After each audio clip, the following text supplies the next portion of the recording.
Hi, my name is Joe, and welcome to my YouTube channel where I review martial arts books and talk about other martial arts related subjects. So for today's review, I'm going to be going into Jiu-Jitsu Unleashed, which is published in 2006 by Eddie Bravo and Erich Krauss. Now, Eddie Bravo, as many people will know, made his reputation on beating Royler Gracie at the Abu Dhabi Combat Club submission grappling tournament, and he sort of came out of nowhere to do it. And at that point, he built his reputation by developing his 10th Planet Jiu-Jitsu system, which is a strictly no-gi Jiu-Jitsu system and is known for some very unusual maneuvers and positions. Erich Krauss, couldn't find a whole lot on him, but he has co-authored many books, and he's also, at one point, he was a trainer at the Lion's Den, Ken Shamrock's martial arts school. So, this book starts off by going into Mr. Bravo's martial arts journey. It focuses on his journey through Jiu-Jitsu and the build to his ADCC appearance in 2003. And, further goes into why he prefers doing no-gi. Among other things, he feels like it's more transferable to a mixed martial arts environment. After that's just the intro. Then we get into the actual Jiu-Jitsu techniques. And each chapter begins with a sort of its own little introduction and sort of bulleted key concepts. So I think that's a nice touch. It's sort of a primer before you really get into the physical side of what we're doing. Here are some things to keep in mind. It starts off technique-wise with his half-guard section, which includes a lot of sweeps from a position known as the lockdown, and also includes sweeps from X-guard, plus a few leg submissions, some lower body submissions set up from those positions. From there, he moves on to a rubber guard section. The rubber guard is a variation of the guard, a closed-legged bottom ground position where you have your opponent trapped between your legs. And the rubber guard gets its reputation and name from the fact that you need some flexibility to pull it off. One leg is very high on the neck, at least in the variations that he's showing, which are from the so-called mission control and New York positions. So he focuses mostly on the submissions from there, although he does have a sweep / transition into what he refers to as the spider web position. And that is basically in your cross-legged armbar position, once you've got the guy on his back and you're sitting off to the side, in tight to his shoulder. And it has different ways of breaking the grips and different submission setups for the armbar from there. After that, he's got a section on twister side control. Now, the twister is a position where you are controlling one of the opponent's legs from the back, going under the opposite arm, and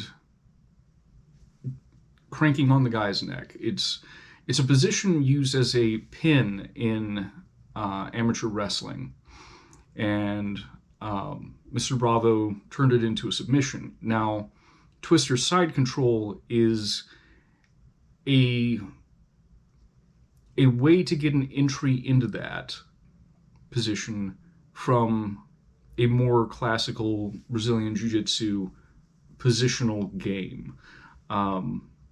So twister side control, for those who are familiar with judo, it's similar to reverse keisugatame. So you're perpendicular to your opponent, but you're facing their legs. And, he uses that position to entangle his legs with his opponent and, again, get a number of submissions from there, including arm locks, some groin stretches, and his, the eponymous, twister. After that, he moves on to the mount position and a position he calls monkey mount, which is when you're moving, your lower body up, closer to your opponent's chest, and you're using your feet to sort of control their hips. And that section is basically your typical arm bars and triangles that you'd find in Jiu-Jitsu.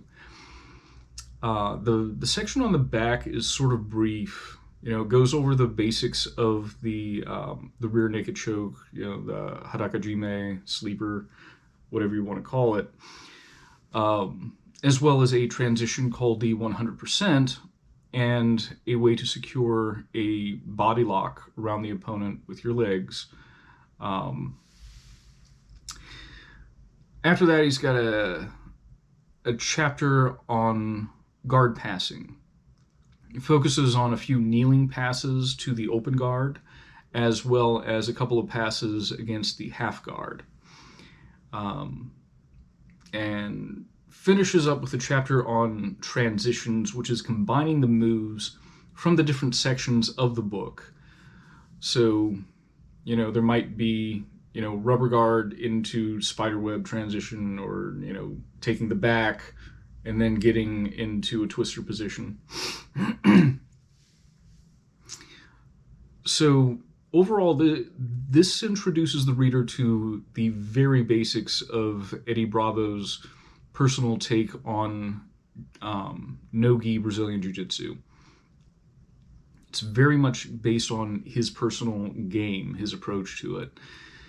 And as far as the pros go, I think it's a really good intro into new school Brazilian Jiu-Jitsu, new school no-gi grappling. I like the variety of submissions presented there. I mean, we're talking everything from ankle locks to neck cranks, and every joint in between. And as it is presented, it's fairly systematic. Now, as far as the cons go, this wouldn't work well as an introduction to grappling because there aren't a whole lot of fundamentals presented. So, I guess that would be nice, but perhaps that wasn't meant for the target audience. It's also weird that the back cover of the book, I've got right here, talks about stances, punches, takedowns. There's none of that. I mean, it's not a mixed martial arts book. So, unless, it's not really a con unless you read that or saw that description on Amazon or something and you were expecting more than it actually is meant to be about.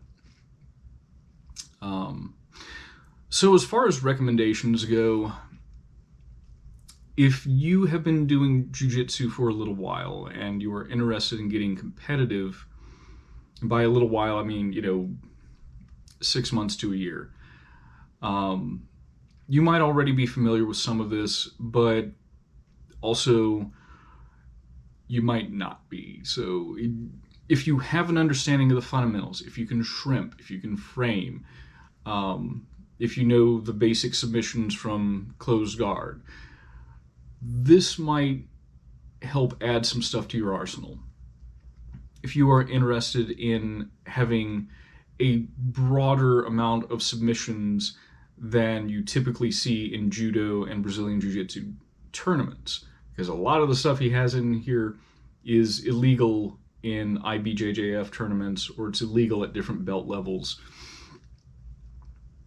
But there are some tournaments and some environments like mixed martial arts where these sorts of submissions would be allowed. So yeah, if you want to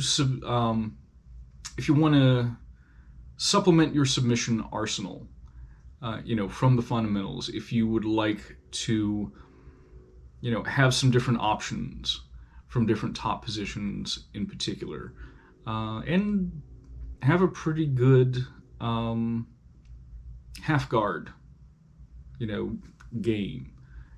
Here's what you do if you got the guy. There are many options from half guard that he shows. So anyway, this was somewhat brief, I guess, but honestly, it's hard to go really in depth into it, because it is exactly what it is. Here's a position, here's the stuff you can do from it, and not a whole lot of detail after that. He has written at least 3 more books that are available, or were available, through Victory Belt, and those go into a lot more detail. So, of course, since they're part of my library, they're on the list, but you're going to have to wait a while. Anyway, that's all I have for this week, and catch you guys next week. Thank you very much.